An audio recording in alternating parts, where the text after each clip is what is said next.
By 1920, cactus had overrun 60 million acres of Australia.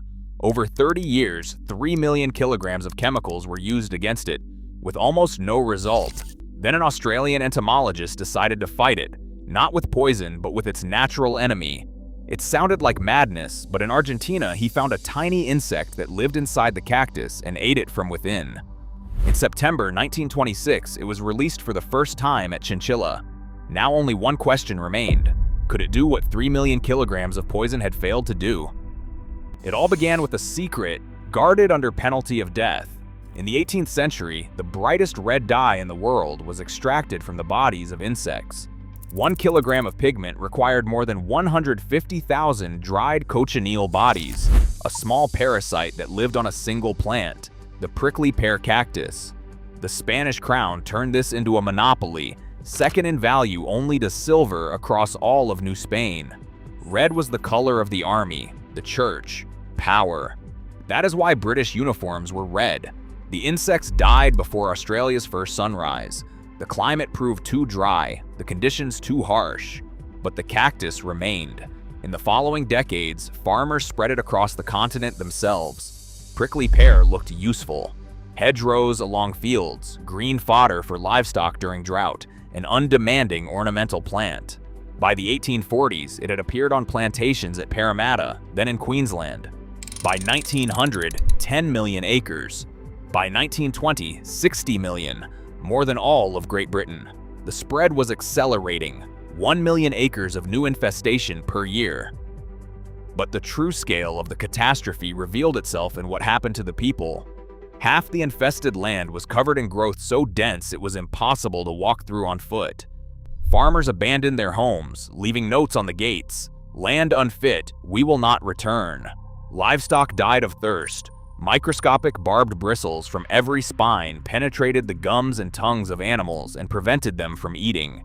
The Queensland government offered £10 per acre of cleared land. Mechanical clearing was useless. Every severed piece took root and became a new plant. Burning was useless. The ash fertilized the soil and the cactus came back thicker. 3 million kilograms of arsenic and sulfuric acid proved useless. The poison killed everything around it, but not the plant itself. Farmers called the thickets the green hell. The head of the Land Commission publicly admitted that the cost of clearing 1 infested acre was 6 times the value of the acre itself. Fighting the cactus cost more than simply giving up. The cactus had turned the continent itself into its transport network, its rivers, its animals, its desperate farmers spreading seeds and pads further than any drought could have managed on its own. Nobody managed to stop it from the outside. The answer came from an entomologist who went to look at what was happening to the cactus at home. The first attempt at biological control in Australia had come in 1903. A cochineal insect was introduced against one species of prickly pear, but the colony died before it could even be released. Nothing. In 1913 to 1914, they tried again, a different cochineal against a different species. Within 3 years, it had destroyed most of the Opuntia monacantha thickets in northern Queensland. It looked like a breakthrough, but against the mass-spreading Opuntia stricta, the one occupying millions of acres, it had no effect at all. Then the First World War came, the researchers were called away, and the funding disappeared. When they returned in 1920, the cactus had taken over tens of millions of new acres in the interim. They had to start from scratch, and this time, think differently. In 1921, when the number of infested acres had exceeded 30 million, the governments of Australia, New South Wales, and Queensland united and established the Commonwealth Prickly Pear Board. The board sent a team of entomologists to the Americas to study everything that naturally attacks cactus on its home continent. The team was led by Alan Parkhurst Dodd, a 28-year-old entomologist who had previously worked at a sugar research station. The board did not rely on one man. Alongside Dodd, an entire team of entomologists worked across both American continents. They surveyed 15 countries. They collected and sent to Australian quarantine laboratories 52 different species of insects that fed on cactus. Every species went through the same protocol. Larvae were sealed into closed cages together with wheat, corn, citrus, cotton, and native Australian plants. The task was simple. Find out whether the insect would switch to something else if given a choice. Most species chose something else. This is where the real stakes were hidden. Australia had already lived through one biological catastrophe caused by a plant with no natural enemies. That same cactus now occupying 60 million acres. And before it, rabbits, introduced in 1859, which within a few decades had stripped the pastures from half the continent. Now it was necessary to make certain the new enemy would not become a third catastrophe after the rabbits and the cactus. Any error in the testing, any underestimated deviation in diet, and the continent would have a second uncontrolled creature on top of the first. Cactoblastis cactorum behaved differently from the rest. Larvae sealed in the cage without cactus simply did not eat. They remained motionless beside the wheat and citrus until they weakened.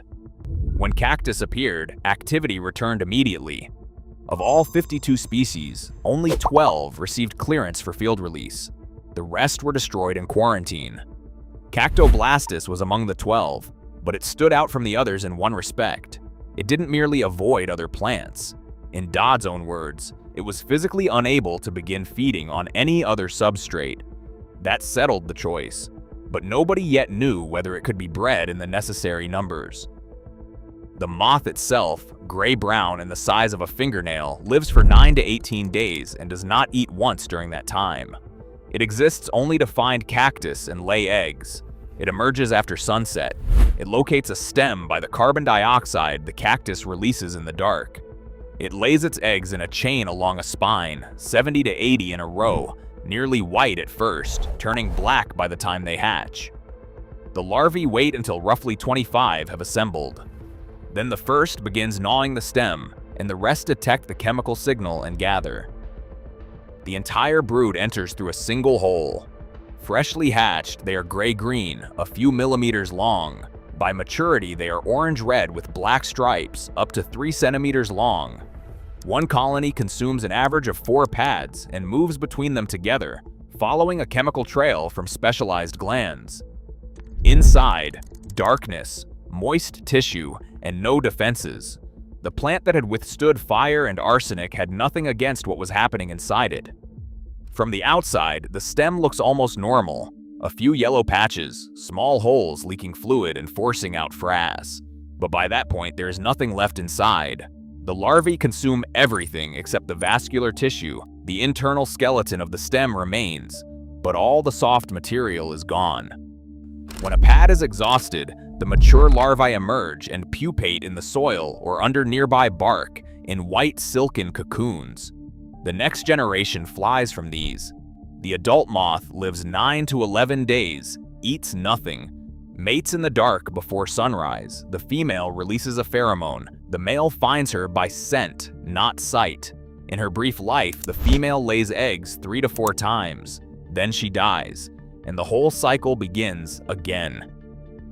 In September 1926, a few months after the first field release at Chinchilla, the first plant fell. What happened in the fields had no name because nobody had expected anything to happen at all. The female moth found cactus by the volatile compounds the stem releases into the air. She laid her eggs not at random but tight against a spine, in a row that followed its shape. The plant had no way to distinguish its own spine from what had adhered to it. The larvae hatched together and immediately went inside, through the tough outer skin, into the soft tissue of the stem. Where no poison had reached and no blade could follow, they ate. On the outside, only wet wounds and yellowish patches remained, like bruises on skin. The stem held its shape for a while longer, then it lost the internal pressure that held it upright and simply fell. Not withering, not burning, falling and rotting. Old-timers recalled, on quiet nights, standing at the edge of the thickets, you could hear a steady, dry rustling. Billions of jaws chewing simultaneously in the dark. By 1932, 80% of Queensland's infested land had been cleared. What fire and 3 million kilograms of arsenic had failed to accomplish, the moth did in less than 10 years, and it cost less than a penny per acre compared to 10 pounds with mechanical methods. By 1940, roughly 5% remained of an area once larger than Great Britain. But there was no complete victory, and there was never meant to be. If the moth had destroyed the last cactus, it would have starved to extinction itself. Instead, a pendulum established itself between them. Cactus regrows on cleared land. The moth multiplies in response and knocks it back again. In 1932 to 1933, prickly pear staged a noticeable recovery on already cleared land, and the moth covered it with the next wave. This cycle did not stop. It continues in Australia to this day without human intervention as a self-regulating containment system. Alongside the moth, another agent took part in the operation, and its appearance closes a strange circle. Among the 12 species cleared for field release was Dactylopius opuntii, a cochineal insect, a relative of the same Dactylopius coccus that Arthur Phillip had brought over in 1788 in pursuit of red dye. The first died, unable to survive the Australian climate. Its distant relative, introduced deliberately in 1921, survived and methodically drained the sap from the species of prickly pear the moth did not touch. The insect that had caused the catastrophe, in its distant family, became part of its solution. And then something happened that doesn't make it into scientific reports. The farmers who had left came back. Not all of them, but many. The Queensland government opened cleared acres to new applicants. Where 6-meter walls of thorns had stood a few years before, the land could now be plowed. Dairy farms returned to districts they had vanished from in the 1910s. The Chinchilla district, the epicenter of both the catastrophe and the rescue, became agricultural again. Towns that had gone still in the 1920s began to grow once more. In February 1936, 10 days after the Chinchilla station closed, the people of the township of Boonarga gathered for an opening. A local resident, Mrs. Fahey, donated a plot of land. A local builder, Jack Schloss, built a timber hall for £435. The name had been chosen back in October 1934 at a general meeting. Cactoblastus Memorial Hall. In all of recorded human history, there are few monuments to an insect. But in the very year people were dancing at the hall's opening in Boonarga, the moth had already been given a new address. Australia made the logical step. If Cactoblastus had worked so well at home, why not help the neighbors? In the 1930s and 1940s, it was deliberately spread across the Caribbean, where prickly pear had also got out of hand. On the island of Nevis, the result was stunning. The cactus vanished within a few seasons. Antigua, Montserrat, Grand Cayman, the same everywhere. The method seemed perfect. In 1989, the moth appeared in Florida. Nobody knew exactly how it had got there, and that question remains open to this day. But between Australia in 1926 and Florida in 1989, there is one fundamental difference that nobody considered during the triumph. Australia had no native cactus species at all. Not one. Every prickly pear there was an introduced plant. The moth could not attack anything it shouldn't because nothing extraneous existed. In America, it is the opposite. Here, cactus has existed for tens of millions of years. Here, an entire ecosystem formed around it. Birds, tortoises, insects, mammals whose survival depends on the fruit and pads of prickly pear. And into this came a creature with which no local cactus had ever come into contact. As of December 2023, the moth occupies more than 6.7 million acres along the Texas coast and is moving further west at 158 kilometers per year. 79 native prickly pear species are at risk, 51 endemic to Mexico, and 9 endemic to the United States. Mexico's prickly pear cultivation industry, which feeds millions of people and is valued at more than $200 million a year, maintains continuous border monitoring. Every detected outbreak is destroyed immediately. The line is holding for now. But the parasitic wasp Aphanteles opuntiarum, the only known natural enemy of the moth, had not, as of December 2024, received regulatory clearance for field release in North America. The approval process is ongoing, and while it continues, the hall in Boonarga stands. Dances and meetings are held there. The building was listed on the Queensland Heritage Register in 1993. Along the Warrego Highway beside it, no tourist signs, no museum plaques. Just a timber building on low stumps in the middle of a plain where a 6-meter green hell once stood.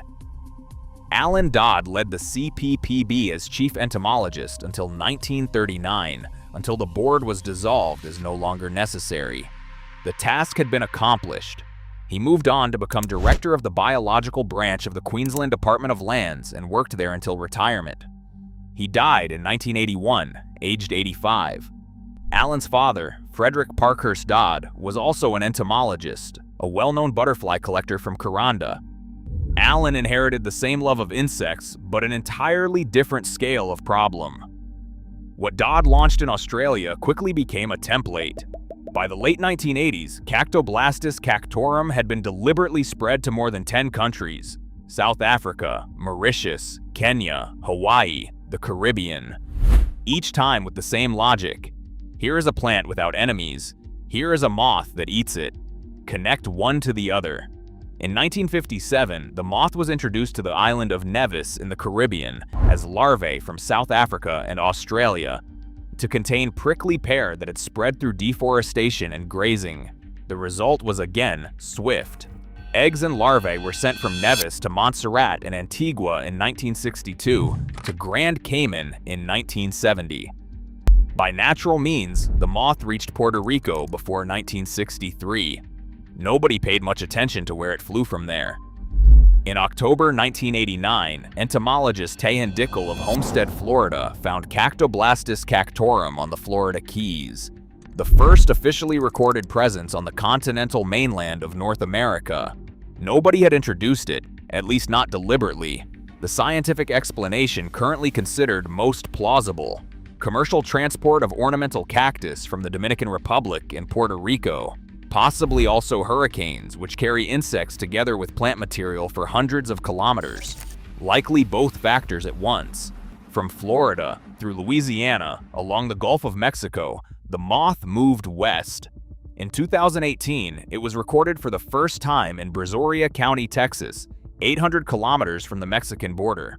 Since then, the front has advanced further, and the current rate is 158 kilometers per year. In Australia, at the time of the crisis, not a single native cactus species existed. In Mexico, there are more than 80. Some grow only there, and nowhere else on the planet. Mexico's edible prickly pear industry is worth more than $200 million a year and feeds millions of people. Every detected outbreak on the Mexican side is destroyed immediately.